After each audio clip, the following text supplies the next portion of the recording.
I don't know how you do it, I couldn't live like that. No one chooses to be disabled, but we as disabled people have to adapt to our circumstances and keep going.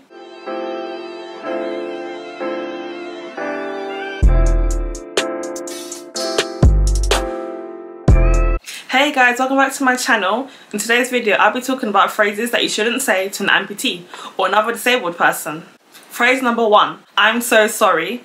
Oh, boo-hoo! Let me play a sad song for you on the world's smallest violin.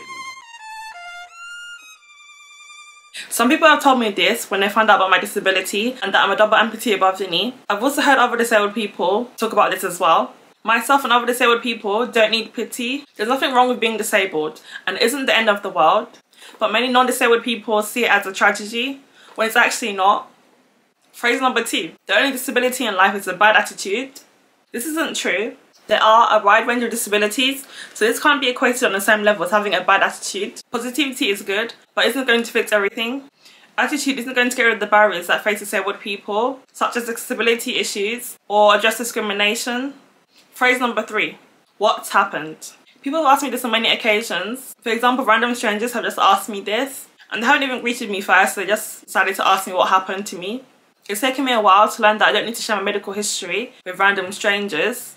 You wouldn't ask someone why they're wearing glasses. If you're going to ask a disabled person what happened to them, you should do it at an appropriate time.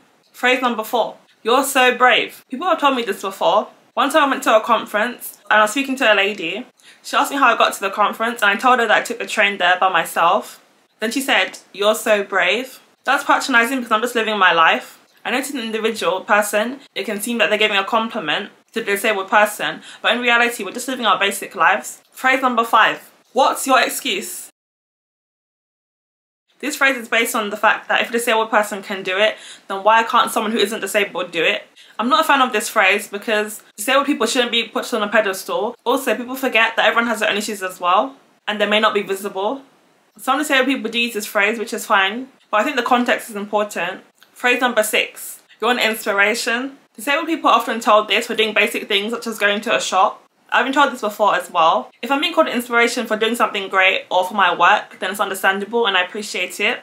But if it's for something mundane, then no, I don't appreciate that. Non-disabled people should know that we're just like everyone else. Disabled people are often used as inspiration porn. This is why disabled people are seen as inspirational to non-disabled people for just living their lives. For example, you often see posts on social media about it, such as posts where you see a non-disabled child playing with a child who's disabled, and the child who isn't disabled is praised for playing with a disabled child. That's ridiculous. It's also wrong because disabled children are human beings and they should be included as well. I played with everyone as a child and I tried every activity that I could.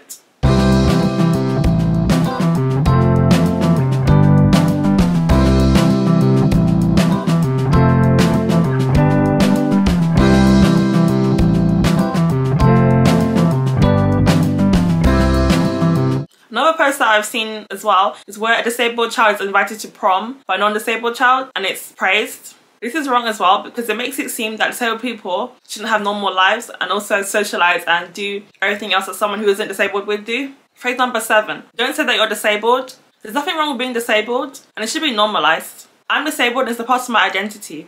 Phrase number 8, I'm thankful there's nothing wrong with me, or I'm blessed that I have legs. Disability can happen to anyone at any time of their lives. But people often forget this. God created all of us, so it's not a blessing to have legs. Phrase number 9, can I touch your prosthetic legs? I've been asked this before when I have my prosthetic legs on. That isn't appropriate. It's also wrong for a complete stranger or a casual acquaintance to ask this to an amputee. If the roles were reversed, that person wouldn't be comfortable if someone asked them if they could touch a part of their body. Phrase number 10, I don't know how you do it, I couldn't live like that. No one chooses to be disabled, but we as disabled people have to adapt to our circumstances and keep going. Disability is often stigmatised in society, and that's wrong. To non-disabled people, it's important to be mindful of what you say to disabled people. You may think you're giving a compliment, but just think about what you're saying. Also, disabled people are like everyone else, and we should be treated with dignity and respect. Thank you for watching my video. Hope you enjoyed it. If you did, like the video, comment down below if you have any other phrases that you don't like people saying to you as a disabled person, and subscribe to my channel if you're new, and hit the bell to get notified when I upload new videos. I'll see you next time. Bye!